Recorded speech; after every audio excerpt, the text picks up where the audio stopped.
Hey, how is it going again, Guardians? LVnative here with another Destiny video for you.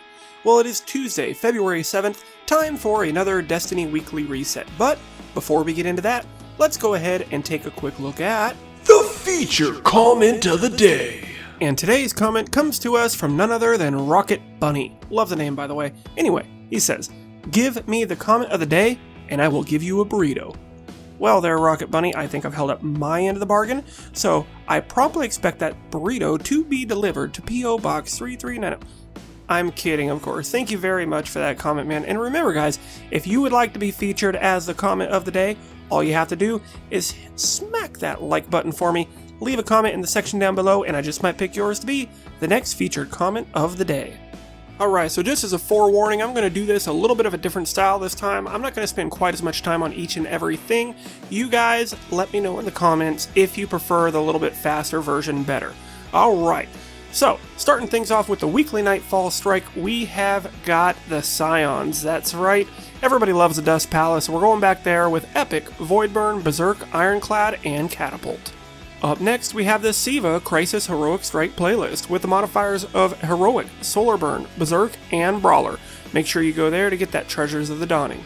The weekly PvP, we have either Mayhem Rumble, or we could do a good old Zone Control, both of which can get you that Radiant Treasure, so if you want that, go ahead and do those.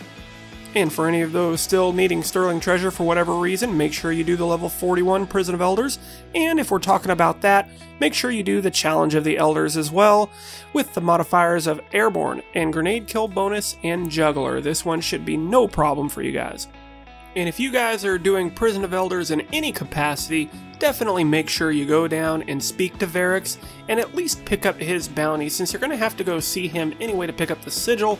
May as well get the bounties, get more experience, and a House of Judgment rep for what you're going to be doing anyway.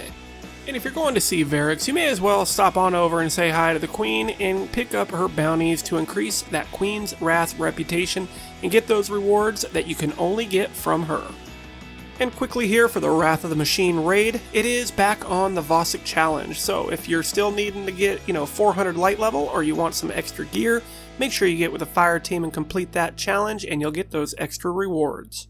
Alright, Guardians, also don't neglect the tower. First go over and see Lord Shaxx and pick up his weekly PvP bounty. This time around it is going to be called Taking Control, so as you guessed it, we're going to be in the control match type, 7 matches, 30 advantage kills, 15 captures, and the beeline. Make sure you get that and get a Nightfall tier reward. And also just down the hall in the war room, make sure you go speak to Commander Savala and pick up his weekly Strike Elite bounties. If you still need the Icebreaker Year 3, this is how you're going to get it. Make sure you get the Sunrise bounty and complete that before you do your Nightfall, and you just might get a shot at getting that up to light level 400 Icebreaker. First of all, make sure you go over here and talk to Shiro and pick up his bounties, especially if you are still trying to get your hands on the Thorn for Year 3. So make sure you pick up all these bounties. Even if you don't get the Thorn to proc and you still have had really bad luck with that, you get great reputation and experience for those bounties. And last up on our stops, we have Tirakarn, of course, just to see what Iron Lord artifacts they've got for us. Let's take a look. So first off, we have the Memory of Timur with a complete strength roll. Melee attacks on minor minions of the darkness have a chance to temporarily turn the target against its allies. Up next, we have the Memory of Radagast with an intelligence and strength roll. Gain the ability to reflect energy-based projectiles when guarding with a sword, and increase your sword ammo capacity. And last up for the artifacts, we have the Memory of Galleon with a complete intellect roll. Gain a detailed radar, and radar persists when sighting with primary weapons. If you do not already have this one, go ahead and pick this up, as it is phenomenal, and it is an artifact that I use pretty much as a default on most of my builds. Alright, Guardians, that's going to wrap it up for this video. I hope you found it useful and helpful. If you did, go ahead and smack that like button. And in the comment section below, this time around, guys, I want to know if you prefer the little bit speedier delivery that I did this, weekly update, or would you rather me spend just a little extra time and go slightly more into detail on everything you need to do. I have a feeling that by now most of you guys already know, how to do all this other stuff.